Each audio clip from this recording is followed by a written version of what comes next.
जाता है जन्म रात्रि नहीं पर शिव की ही रात्रि क्यों।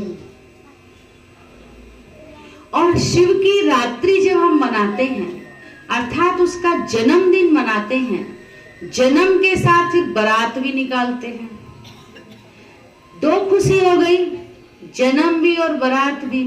और जब किसी की जन्मदिन की पार्टी में हम जाते हैं, जब किसी की बर्थडे पार्टी में हम जाते हैं या बर्थडे मनाते हैं या बारात में जाते हैं तो हलवा पूरी मिठाई क्या क्या माल खाते हैं पूछो मत, है ना। रोज के खान पान से अलग अलग खाते हैं ना।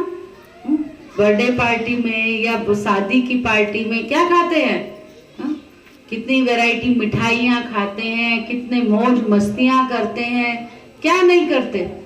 और जब शिव की रात्रि हम मनाते, शिव जयंती जब हम मनाते हैं तो भूखे प्यासे रह जाते हैं।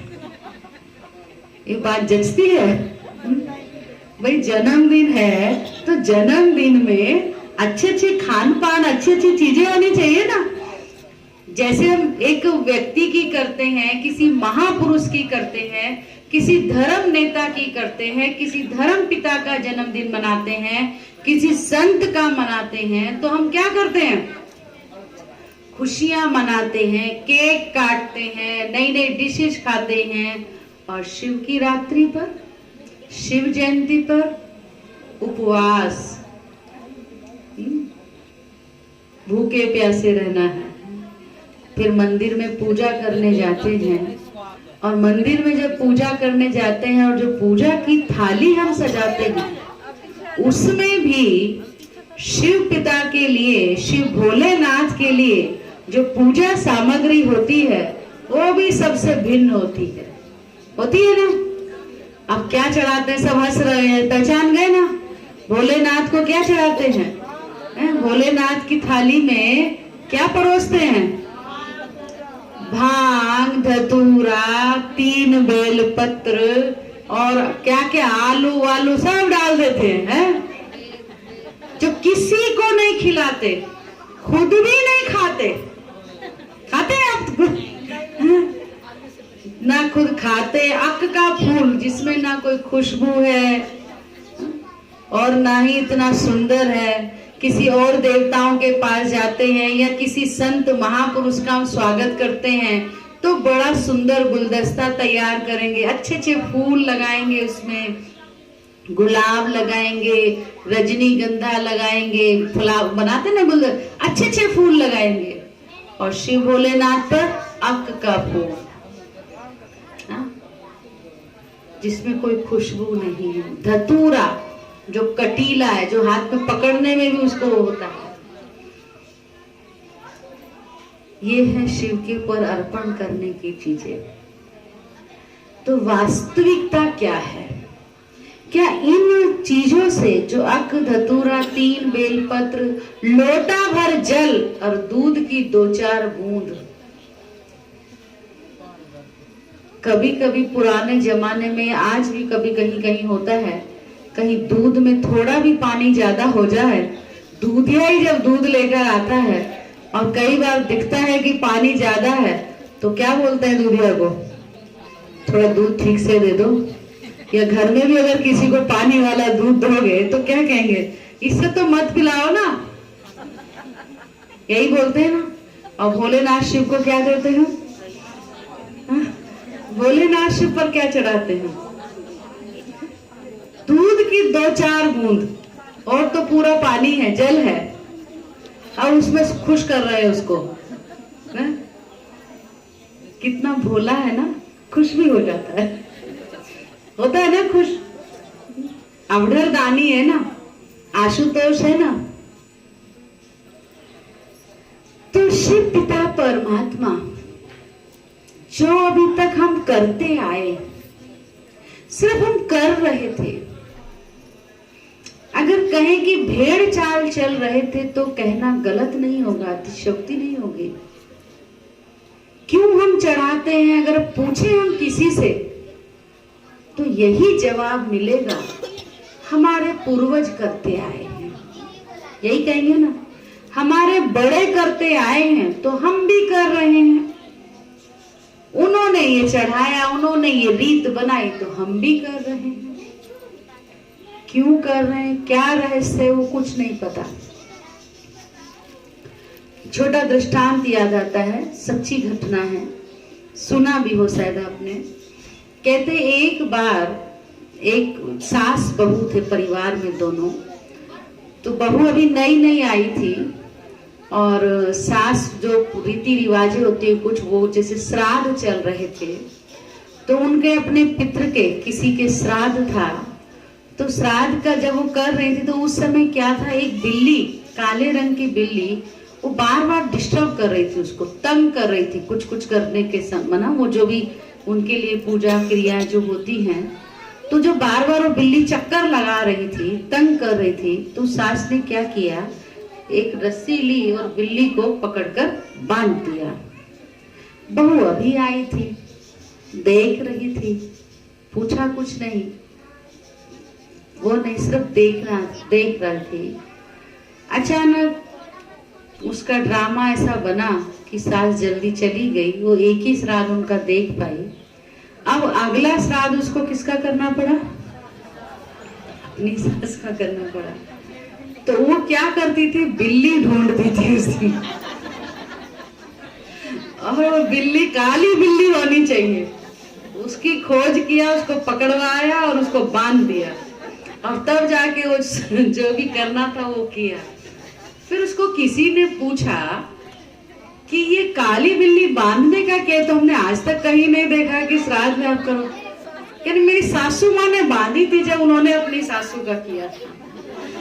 तो अब क्यों बांधी थी ये तो पता नहीं, लेकिन उन्होंने किया था तो मैं भी कर रही हूँ। वही तो हो रहा है हमारे साथ, वही तो हो रहा है।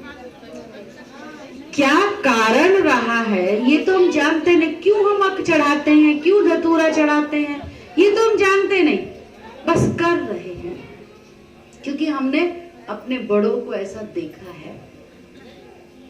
पर जब हम इस ईश्वरीय ज्ञान में आते हैं, जब यहाँ आकर हम ईश्वरीय राज्यों की शिक्षा ग्रहण करते हैं और हमको हर बात का यथार्थ रहस्य मिलता है, हम स्वयं को भी जानते हैं, स्वयं की भी हमें पहचान मिलती है कि वास्तव में मैं हूं कौन।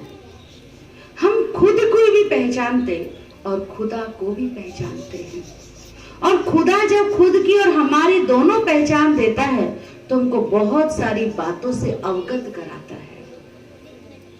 सबसे पहले उसने हमें क्या अवगत कराया कि बच्चे आप आत्मा हो, आप ये शरीर नहीं हो। ये शरीर 5 तत्वों से मिलकर बना है और 5 तत्वों में ही मिल जाना है।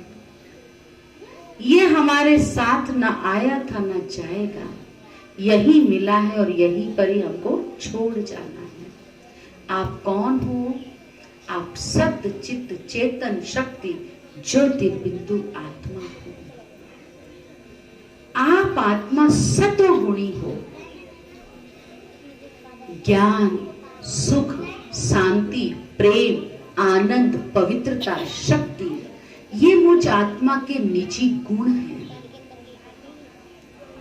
इसीलिए जब भी हम भगवान को, जो भी हमारे इष्ट देव हैं, उनको हम याद करते हैं, प्रार्थना करते हैं, हम भगवान से यही सदा कहते हैं, हे भगवान, हे प्रभु, हे मेरे देव, मेरे जीवन में अथाह ज्ञान देना, अथाह सुख देना, शांति देना, प्रेम देना। कभी मैंने अज्ञान नहीं मांगा, कभी मैंने नफरत नहीं मांगी, कभी मैंने ईर्ष्या नहीं मांगी, कभी मैंने घमंड नहीं मांगा, बल्कि यही कहा, भगवान मुझे इतना देना, मैं भी भरपूर रहूं और जो मेरे दर पर आए वो भी भरपूर होकर जाए, पर मुझे कभी घमंड ना आए, मुझे कभी अभिमान ना आए। यही कहते हैं ना भगवान से, यही कहते हैं ना। होता क्या है, होता क्या है? जो हम ना भगवान से मांगते हैं, ना कहते हैं, ना हम खुद चाहते हैं, लेकिन इसके अपोजिट हो जाता है। तो अपोजिट क्यों हुआ? क्योंकि हमारी आत्मा की जो शक्तियां, हमारे आत्मा के जो गुण थे, वो अब खत्म हो गए, मर्ज हो गए। अर्थात हम आत्मा प्रेम से भरपूर थी, आज क्रोध से भरपूर है, और क्रोध के कारण हम एक दूसरे को कांटा चुभाते रहते हैं, गुस्सा करते रहते हैं, उल्टे सीधे बोलते रहते हैं। तो वो कांटे का सिंबल बना दिया कटीला, वो होता है ना धतूरा। तो प्रभु ने कहा, भोलेनाथ शिव ने कहा, हे आत्मन, तुम अपना ये कटीलापन, ये क्रोध, ये गुस्सा, ये ईर्ष्या, ये नफरत मुझे अर्पण कर दो। तो मेरे से वो तो अर्पण हुआ नहीं, मैंने क्या अर्पण कर दिया? धतूरा लाकर उसको अर्पण कर दिया। मेरे जो गुण, जो मैं गुणों से संपन्न थी, मैं ज्ञान स्वरूप, प्रेम स्वरूप, सुख स्वरूप थी, वो गुण मेरे खो गए। मैंने वो तो इमर्ज नहीं किए, लेकिन मैंने क्या दिया? अक का फूल, जिसकी खुशबू खत्म हो गई। तो क्या करते आए हम? करना क्या था, क्या किया? फिर परमात्मा कहता कि आएगी कैसे? कैसे आएगी? किसकी याद से? उस भोलेनाथ शिव को याद करने से। क्योंकि मुझ आत्मा का पिता, अविनाशी पिता कौन है? वो निराकार शिव ज्योतिर्बिंदु है। ज्योतिर्बिंदु जो रूप में बिंदु और गुणों में सिंधु के समान है, जिसकी प्रतिमूर्ति हम अपने सामने भी देख रहे हैं। हम पूजा के लिए इतना बड़ा लिंग बनाते हैं, लेकिन इसके अंदर भी आप देखें कि 3 लकीरें हैं। 3 लकीरों के बीच में भी कौन है? बिंदु। तो हम किसको याद करते? वास्तव में शिव का स्वरूप क्या है? ज्योतिर्बिंदु है वो। तो कब रूप में बिंदु और गुणों में सिंधु के समान। इसलिए हम लोटा भर जल और दूध की 2-4 बूंद डालते हैं, क्योंकि दूध की ये विशेषता है कि वो अपना रंग छोड़ता है। तो भगवान है गुणों का भंडारी, भरपूर अर्थात दूध, और हम हैं जल। हम जल जब परमात्मा पर, अर्थात हम अपने आप को जब उस पर समर्पित करते हैं, तो गुणों के सागर की कुछ गुणों की बूंद भी हम पर पड़ती है, तो अपना रंग दिखाती है। फिर 3 बेल पत्र, त्रिमूर्ति शिव कहा है उसको, त्रिपुंडी उसको कहते हैं। अर्थात शिव पिता परमात्मा 3 देवताओं का रचयिता है। वो निराकार है।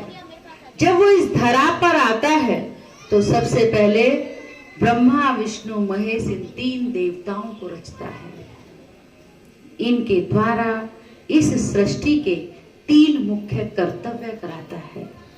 ब्रह्मा के द्वारा नई देवी सृष्टि की स्थापना, विष्णु द्वारा उस सृष्टि की पालना, और शंकर द्वारा जो ये सृष्टि पतित, पुरानी, भ्रष्टाचारी हो जाती है, उसका विनाश का कार्य।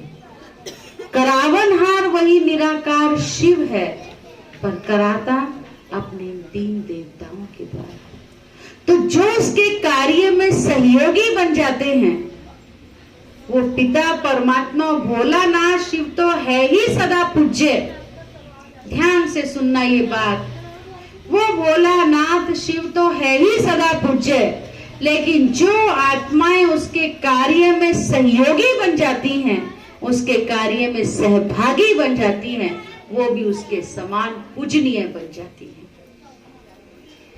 इसलिए ब्रह्मा, विष्णु, महेश की भी पूजा होती, इसलिए वो त्रिपुंडी उसको कहा। और वो 3 बेल पत्र भी हम तीनों जुड़े हुए ढूंढते हैं, सिंगल नहीं, क्योंकि वो अकेला नहीं है, वो उनके साथ सारे कार्य करता है। शिव के साथ शालिग्रामों की भी पूजा होती है। अब ब्रह्मा, विष्णु, महेश तो हैं ही मुख्य देवता, मुख्य कर्तव्य परमात्मा ने उनके द्वारा कराया, पर हम सब बचे जो उनके कार्य में मदद करते हैं, तो हम सब शालिग्रामों की भी अपने साथ वो पूजा कराता है, अर्थात अपने जैसा पूजनीय बना देता है। बात करते करते एक छोटी सी कहानी याद आती है बेलपत्र से। मैं इसको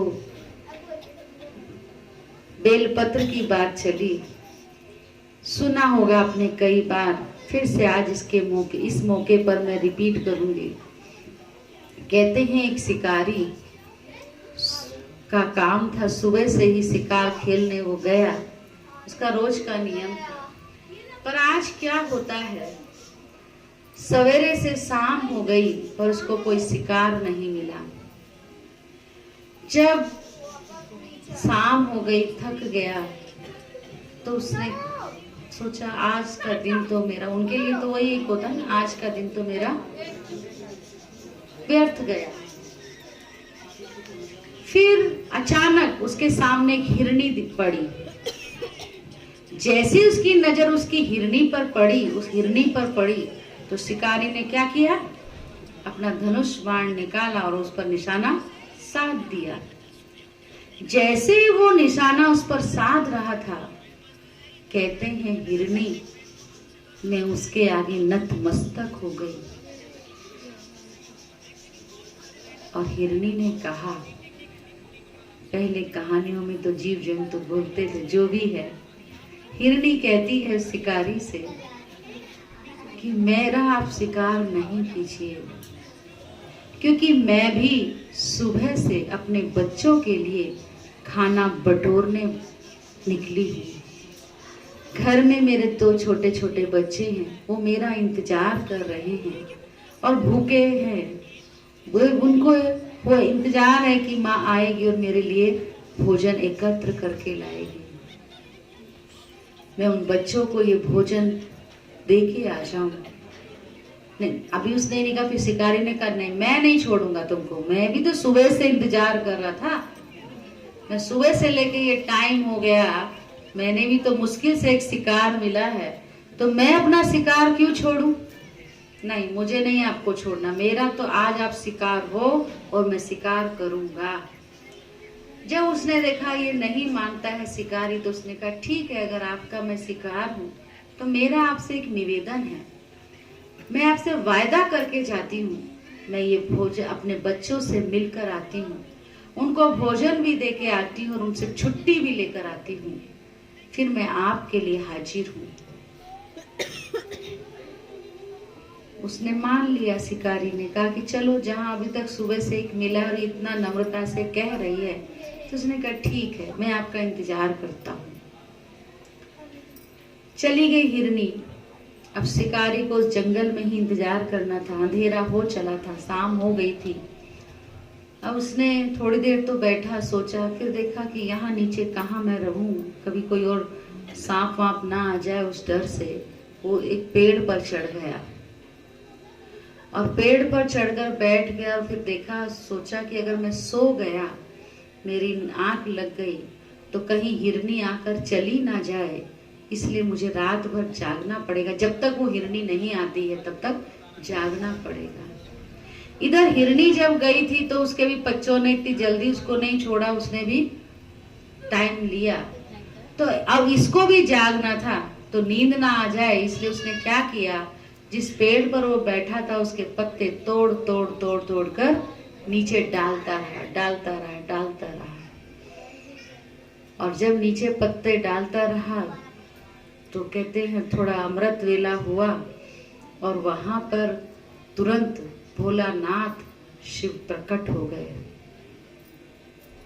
भोलेनाथ शिव प्रकट हो गए और कहा, कौन है यहाँ जिसने रात भर मेरे ऊपर बेलपत्र चढ़ाए? क्योंकि ड्रामा सरकमस्टांस के अनुसार उस पेड़ के नीचे शिवलिंग था, शिव की पिंडी थी, और वो जो पत्ते तोड़ तोड़ के डाल रहा था वो शिव की पिंडी पर गिर रहे थे, और वो पत्ते कोई और नहीं, बेल पत्र थे।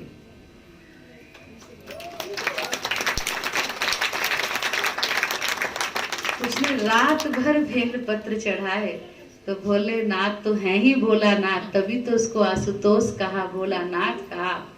वो प्रसन्न हो गए और कहा, हे भक्त, मांग, तुझे क्या मांगना है, मैं तेरे से बहुत प्रसन्न हूँ, तुझे वरदान देने के लिए मैं आतुर हूँ। चोर की दाढ़ी में तिनका कहो या वो डर गया, क्योंकि वो तो एक मजबूर हिरनी का शिकार करने के लिए इंतजार कर रहा था। तो उसने कहा नहीं नहीं भोलेनाथ, आप मुझे माफ करना, मैं कुछ नहीं करूँगा, मैं तो ऐसे ही टाइम पास कर रहा था, मैंने कुछ गलत नहीं किया है, आप मुझे कुछ सजा नहीं देना, मैं उस हिरनी को भी कुछ नहीं कहूँगा मैं उसको भी छोड़ दूंगा। तो कहते नहीं, भोलेनाथ बोले नहीं नहीं, मैं तुमसे अप्रसन्न नहीं हूं, मैं प्रसन्न हूं, मैं तुमको श्राप देने नहीं आया, मैं तुमको वरदान देने आया हूं। फिर वो और सोच में पड़ गया, मुझे वरदान आप देने आए हैं? मैंने ऐसा कौन सा काम किया जो मुझे आप वरदान देंगे? मैं तो एक हिरनी को मारने के लिए इंतजार कर रहा हूँ। मैं, क्योंकि पापी भी तो जानता है ना मैं पाप कर रहा हूँ या नहीं। मैं तो एक पाप कर रहा हूँ, किसी की हत्या करने के लिए बैठा हूँ, और आप मुझसे कह रहे हैं कि मैं आपसे प्रसन्न हूँ, मैं आपको वरदान देने आया हूँ। किस बात के लिए मुझे वरदान आप दे रहे हैं प्रभु? आप पहले यह तो बताइए। तो कहते हैं भोलेनाथ शिव, मेरे पास अनेक भक्त आते हैं और सब 3 बेल पत्र मुझे हर शिवरात्रि पर चढ़ाते हैं। 3 बेल पत्र। एक तू भक्त है जो सारी रात मुझ पर बेल पत्र के पत्र चढ़ाता ही जा रहा है।